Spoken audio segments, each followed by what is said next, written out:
only do this, we'll only do that, whatever it is you tell us to do, just because we so desperately need the money, including not focusing on the growth of our business. That's a huge mistake.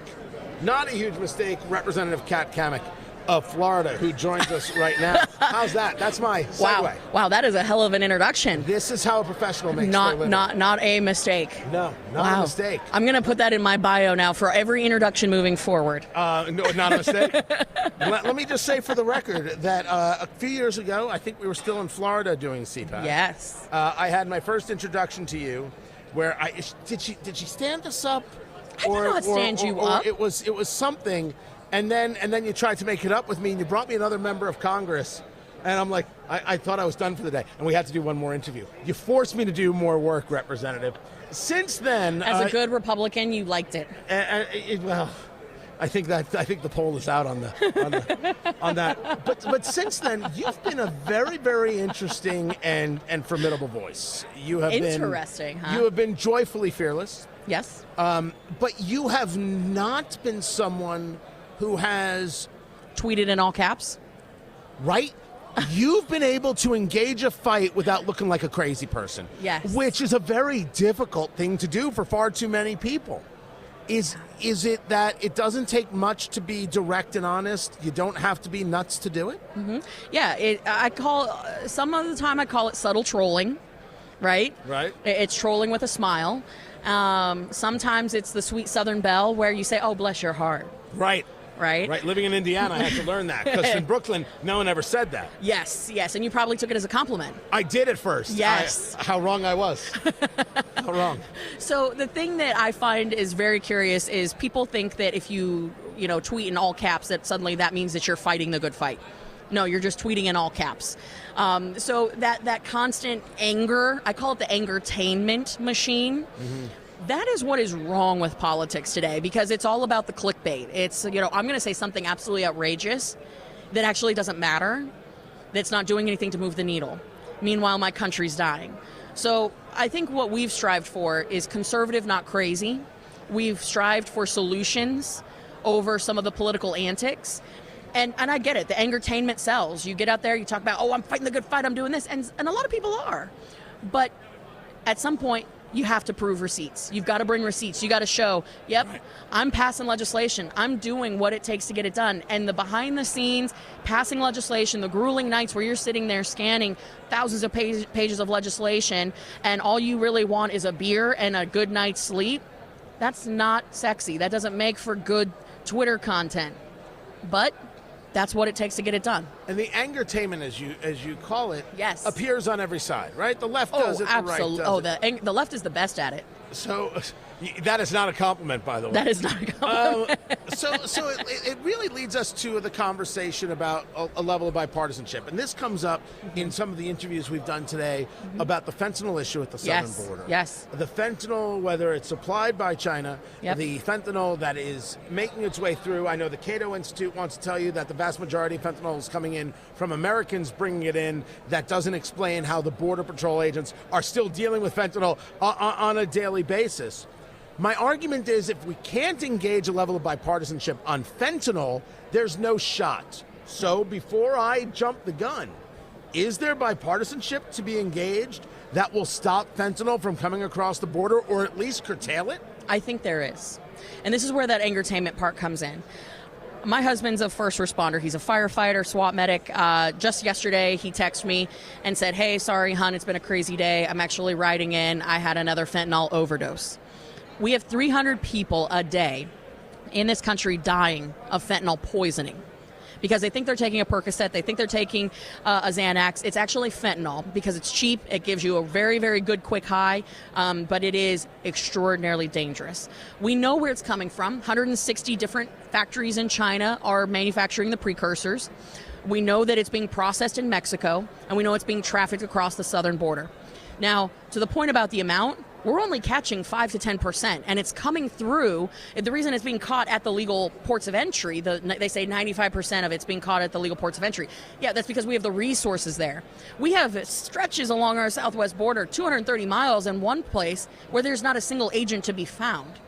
5 to 10% is all we're catching.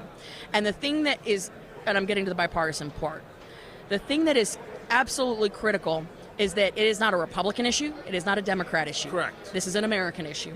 And it doesn't matter what congressional district you find yourself in, you are being impacted by the fentanyl crisis. So when I am out there talking about this issue, I have Democrats that come to me and they say, hey, Kat, they'll lean in real quiet and they'll say, this border stuff's crazy.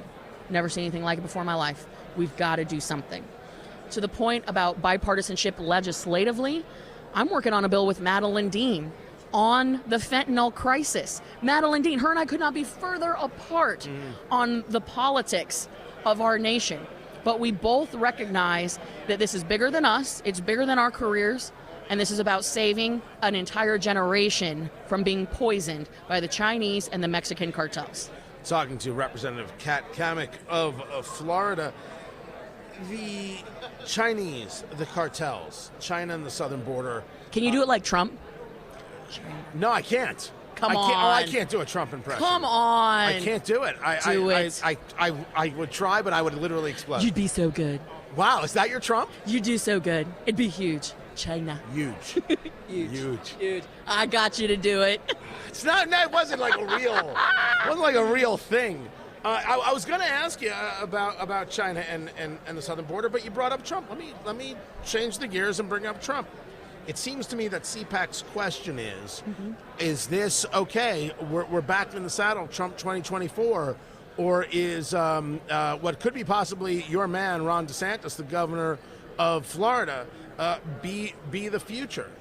In your guesstimation, where does this crowd lend itself? Is it, let's do Trump one more time, or is it, thank you, Mr. President, we're going to head in another direction, but we're going to have learned from you quite a bit?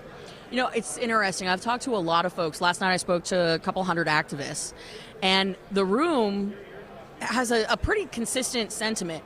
They love Trump. You know, we love everything that he did. I hear over and over, like he taught Republicans how to fight, you know. And then I have another part of the room that says, you know, we love Trump, but we love Ron. It seems to be pretty split. For me personally, I love this because as a Floridian, no matter what happens, the next president of the United States is going to be from the Sunshine State. See, but notice she didn't really like answer the. You wouldn't do a Trump impersonation, so here we go. Yes, that's now we're because even. I didn't put myself out there as somebody who does Trump impersonations. But you had the hand gestures, folks. You can't see it, but he was doing the hand gestures. Oh, don't worry, we have video that's coming. No, I can't. Like, you're talking about this? Like, you take your fingers together and you spread them apart? Yes. Right? No, please. That's my mother at a Sunday dinner. You're what are you doing it now. About? I'm doing an impression of my mom. I love you, Diane. You know, Diane, your son, you should be so proud. By the way, your district covers what areas? So I am all of North Central Florida. If you look at Florida, since we have a camera here you go. This is Florida. Right. Okay, I am the heartbeat. So the crux of the thumb. Yeah, so is some there. may call that like, well, that's like the forgotten coast. That's what people say. But if you think of it as a human, we're the heart. We're the heart of Florida. My parents are in Boynton Beach. My brother's in Boca. Okay. So three Katz voters in I like Florida. it. I like it. Right there. Yeah. So, and you didn't tell them where, you know, do you have a preference? Are you in the Trump camp? Are you in the Ron camp? Saying either way, I'm good. Oh, that's right. I did ask the question. That's right. Which camp are you in? Oh, I'm not in a camp. Campless? I'm in Camp America.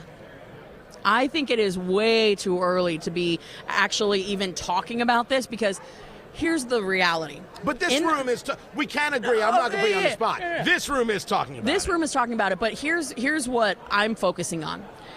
We have the House today by 4 votes. The House of Representatives, Republicans have the majority by 4 votes. When you factor in what we won by, 6,000 votes nationally. 6,000 people gave us the majority. That is a terrifying statistic.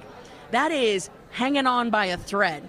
So I don't care, quite frankly, if people want to, you know, have this fight about Trump versus DeSantis. My fight is how do we grow the majority so we're not hanging on by a thread? And then how do we take back the Senate?